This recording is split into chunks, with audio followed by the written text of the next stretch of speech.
Hello, and welcome to another episode of the AgNext Podcast. We're always excited to tell you about what's next from AgNext. I'm Jen Rieskamp, and I'm one of your hosts, along with Pedro Carvalho. And we're excited to be coming to you today from Colorado State University.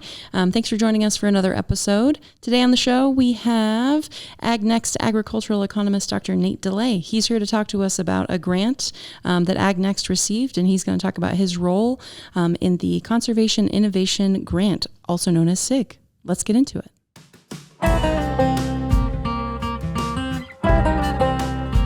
Welcome back to the podcast, Nate. Pleasure to have you. Yeah, here. Thanks for having me back.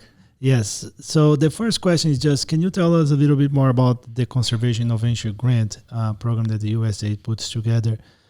This is a competitive grant that supports the development of new tools, approaches, practices, and technologies to further natural resource conservation on private lands. Can you just tell us more about it? That's a mouthful. Yeah.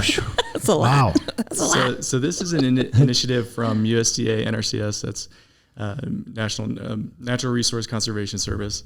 And I think the big picture idea with the SIG is that they're trying to encourage innovative practices to conserve natural resources throughout the landscape in ways that producers, people that actually work the land, could adopt and implement. Mm-hmm. And so the grant that we proposed was focused on methane emissions and practices throughout the beef supply chain that could potentially mitigate some of those methane emissions. So in this case, what are some of those practices that you want to implement? Yeah, so to start, one of the things that sets this project apart is that, to my knowledge, this is the first project that's taken a full look at the beef supply chain and measured methane emissions from the backgrounding stage all the way up to processing. So we've got a backgrounding stage, we've got a feedlot stage, and there's different components within that, but it's the first to see kind of the full sweep of what's going on from a methane perspective throughout the beef supply chain. So part of that is just getting baseline measurements of animals grazing, animals in feedlot, and tracking individual animals throughout that whole process. Mm-hmm. So part of it's the baseline, and then the other piece is different things that could potentially reduce those emissions. And given that we're able to track that on the economics end of it, how would a processor would a processor be willing to pay a premium for low methane emission beef? Would that translate into premiums for the meat packers, and then would that then trickle down to producers throughout the supply chain? So I would say it's kind of those two pieces: the baseline measurements, and then what could potentially reduce emissions through the supply chain. So I want to make sure that our listeners fully understand the project. So what we're doing here is we're taking the same group of animals and we're following through the different stages. Yep, exactly. Okay, got it. And that's kind of the cool, novel part about it. Okay, yeah, that's awesome. Yeah. So specifically, the first stage of the project involved grazing at 3 origin sites. So we had steers at 3 different places throughout the Western Plains. And at those individual sites, we were measuring methane emissions at their origin, place of origin. Mm-hmm. Mm-hmm. And then what's happening right now is those 3 cattle from those 3 different sites have been grazing together in a common grazing setting at the Central Plains Experimental Range in eastern Colorado, or I should say east central Colorado. It's not too far from here. Mm-hmm. And they're being grazed together, and we're seeing number one, is there a difference at the origin sites? Mm-hmm. And then when we bring them together, are those differences maintained throughout? Are they different? Do they reorder in some way? Mm-hmm. And then we'll do that same process at the feedlot setting where they're all going to be together on feed, and we're asking similar questions there. Did those differences translate throughout the whole chain? I think that's really, a really fascinating thing that we haven't seen yet, right? So I'm excited about what the research will show. I'm kind of curious too, can you talk a little bit about what you've been working on for the study? And kind of that's the unique thing about AgNext, right? Is that we're interdisciplinary. And so, kind of what's your role and how do you overlay it with the ag economics piece of it? Yeah, my role is to think about what would a carbon inset type program look like given what we know about emissions throughout the supply chain. So if I was a large meat processor and I wanted to implement a program to meet my own ESG goals, for example, how would I incentivize producers at the cow-calf level all the way up through the feedlot to produce cattle with the least emissions or the lowest emissions intensity? So or using whatever tool to drive down those emissions and then getting paid for that use, right? Kind of thing. Yeah. So we want to think about what would an optimal program like that look like? And so there's a couple of components to that, and one of which is giving producers what are called choice experiments. Yep. So you design a hypothetical program based on what we know about them and how they might look, and what we know from the animal experiment side. And we basically give them options. Would you be willing to take on this type of a program? Would you be willing to participate in this type of a program? And those attributes of the programs will differ, be it, say, the amount that they're compensated for participating, or the requirements, or the monitoring and verification requirements. And you can see, if you give them enough of these choices, you can back out what it would take to get them to participate in these things. So I could say, given the results that we get, how much would we have to pay to get producers to, say, use a feed additive? And if we assume that how much it reduces methane emissions. That's interesting. And then the goal of the project is, like, now you're in the phase of running the project, right? So you're in the second phase, you mentioned that. So you already collected the first piece, the origin, or the orangey place, let's call like that. Now we are running the second stage, which is another backgrounding phase, grazing cattle at Zipper, and then you go to the finishing phase where those cattle are all going to be measured using the same similar diet. I'm assuming that, correct? Yeah. So at that point, Dr. Sarah Place is going to initiate a crude protein diet experiment to see how diet formulation will affect methane emissions at that point. So the treatment there will be unique to the feedlot setting, but all of those previous experiments will also be translated through to that end stage. So we'll also be able to see, diet treatment by origin and interaction there, and interactions effects. Yeah. And then after that, you're going to put all of this data together, and then you go to the choice experiment with producers. What is the timeline that you're planning to do, and how are you going to actually have real producers involved on that? Is that the goal, to do that? Yeah, and that'll probably take place in the next year. And we're focusing on cattle feeders for this experiment stage. So that's the setting that is most relevant for a lot of the conversations around these kinds of inset programs. So it's the most realistic kind of setting to try out these hypothetical type inset programs. Interesting. Well, and I wonder if part of that too is just because when you're at the feedlot stage, you have more control over the diet, and then you can, and I think we see a reduction in methane emissions when animals go into a feedlot setting because they're mostly, in a conventional, I guess, kind of finishing ration. And so I think that could be part of that conversation too, of like, okay, once we get them in, then we start to drive it down. And then if you layer an additive on top of that, be interesting to see, okay, in their place of origin, this is what their methane emissions were. And when we took them out to CPR, this is what they were. And then when they came into the feedlot, just kind of tracking that over time, I think will be really interesting. Yeah, I think it's going to shed a lot of light on what we know and don't know about emissions in the beef supply chain. That's interesting. Let's try to dive into the piece that's being conducted right now before they go to the feedlot, right? That's, you mentioned partnership with USDA. Can you just tell us a little bit more about this partnership with USDA and just give the listener a better idea of how we are collecting that methane production and what else are we using on that study, if you can share that. Sure. Yeah. So we are really grateful for the partnership of USDA ARS. They've been just great partners throughout this project, and of course many more. So we are conducting the experiment at the ARS location at CEPR, and we've got 4 green feeds that are specifically designed for measuring methane emissions on pasture. So they're the green feeds that you've talked about with Dr. Place and others, and they're on these big trailers, and they parked them out there in the pastures, and they set them next to the feeding trough or the watering trough.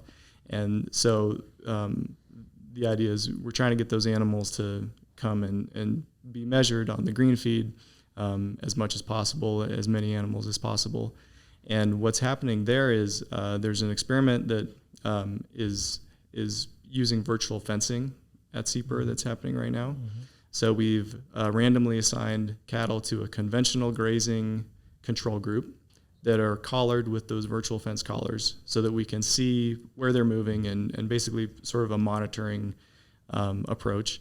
And the other experimental group is being managed. So they're being rotated in a way that we're putting those animals where the forage is of the best quality at the right time. And the research question there is, if we allow the cattle to graze conventionally and find their own forage themselves, versus if we're managing that decision, can we observe differences between those? And that has big implications for these kinds of practices that a producer would actually do on the range. And I think we're gonna hopefully learn a lot. So that part is ongoing. Well, I wanted to ask another question about the kind of stages. And so you talked a little bit about, the choice experiments, but then also ideally this work will funnel into policy conversations. Do you want to talk a little bit about what that looks like? Yeah. So, it's of course a big topic is the methane emissions from the beef sector. So policymakers are interested in what can be done to actually incentivize those kinds of reductions. And so we're going to be thinking about, given what the choice experiments show about producers' willingness to participate, how can you design optimal programs that incentivize the kinds of reductions that policymakers want to see? And that don't break the bank for the producer too, right? Yeah, that's a big part of that conversation too. Yep, exactly. Yeah, and that's one of the cool things that and you've mentioned is a lot of those practices are things that we see people doing, right? You're testing the genetics where cattle are coming from. We're testing a virtual fence that there are producers that are already applying, but maybe can we use that to manage cattle to graze a different pasture or not? And also to the feedlot side, can we better formulate those diets? So I think one of the cool things, a lot of those practices, there are management tools that producers, sometimes we talk about, we're coming with this new technology or something, but those are technologies that there are people who are using them, right? I think it's just trying to find how they can fit and if they fit on this conversation, right? Yeah. So if you take the virtual fencing technology, for example, those producers that are using that right now, they're most likely the most innovative. They're sort of on the bleeding edge of technology adoption, and methane emissions might be part of that decision, but most likely not. It's most likely a decision to improve productivity and just general rangeland management. If we can demonstrate that there's an added methane benefit on top of all that, that improves the sort of value proposition. And that helps to inform policymakers about what's the biggest bang for the buck. Yeah, and probably improves adoption, like willingness to use, willingness to pay on the producer side as well.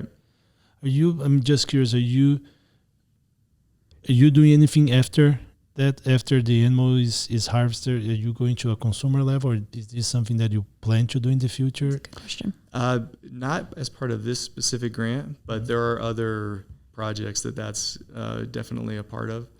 What we can do is we can look at the carcass characteristics of all the animals that have gone through this process.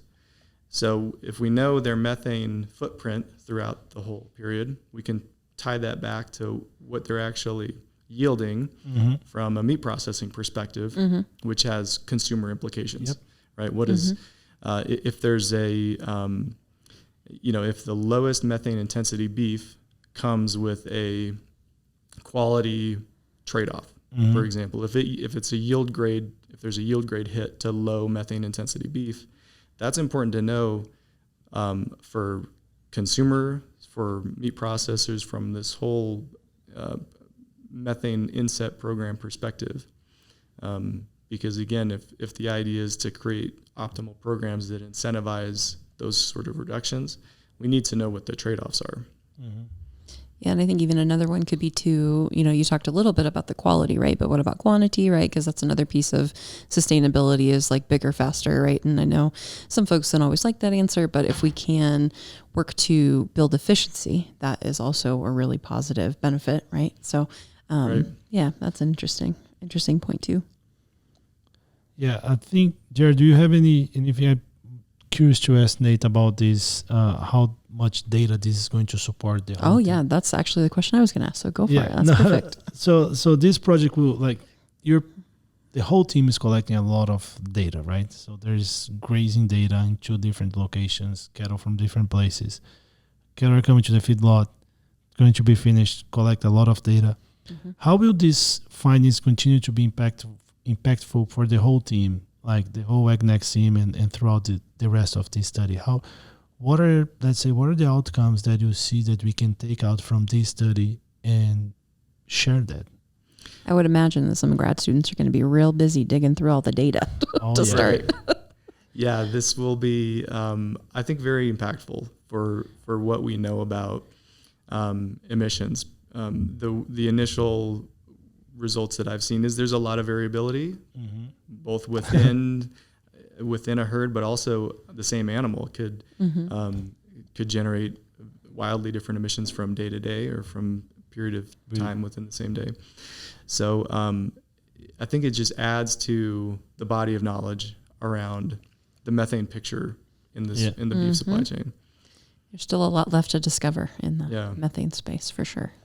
Yeah, I think this thing about variability is very interesting to talk about, and you deal with way more data than I do, and sometimes it presents a challenge because you see a lot of variability, but also presents some opportunities, right? Because could we pick animals that are coming from different, or what are the management strategies that we could do? If you have a high and low emitter, there is a big opportunity to potentially select or finding what is causing that, right?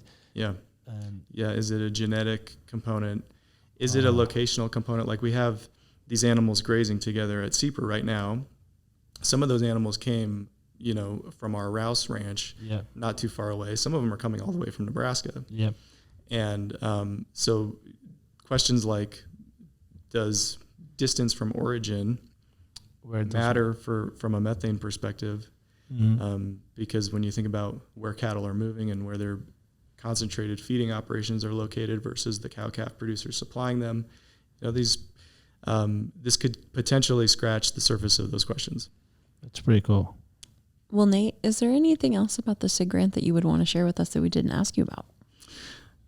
I don't think so. I think we'll have more to talk about as we continue. I mean, we're only now just finishing up the second stage of this, and we've still got the feedlot setting that will generate new learnings, and we've got the survey work that I mentioned that Dr. John Ritten and myself are going to be doing along with a grad student. So I think there's more to be said, and I'm looking forward to coming back and talking about it. One last question for this survey. Is there anything that producers could reach out to you, or if they want to participate? How are you selecting producers, or are they coming to you, or you're organizing a field day or something? Is there, if there's any producer listening to us, can they reach out to you to talk about this? Sure. Yeah, we'd be happy to have more participants as we develop the survey itself. We're going to be starting to curate a list of feeding operations that we want to include. And then there will be a kind of an iterative process where we're designing the survey itself. So if we have stakeholders that are interested in that process, they can certainly reach out to me, and I'd be happy to talk about it. Great. That's awesome. Well, perfect. Well, Nate, thanks again for joining us on the podcast. And thank you, listeners, for joining us as well. We are always encouraging folks to join the conversation online. So if you would like to check us out on Facebook, X, or LinkedIn, we've always got good stuff. And I was also going to mention, for any listeners that are curious to see photos of the equipment that Nate described, if you check out our blog, we have a recent field day blog that has some really good shots of the virtual fencing and also the green feed machines. And probably Nate is in one or two of the pics too. So if you want to really get the full experience. But anyway, thanks again for joining us. And if you ever have comments, suggestions, or feedback, please email us agnext.colostate.edu. And thanks again for joining us for the podcast.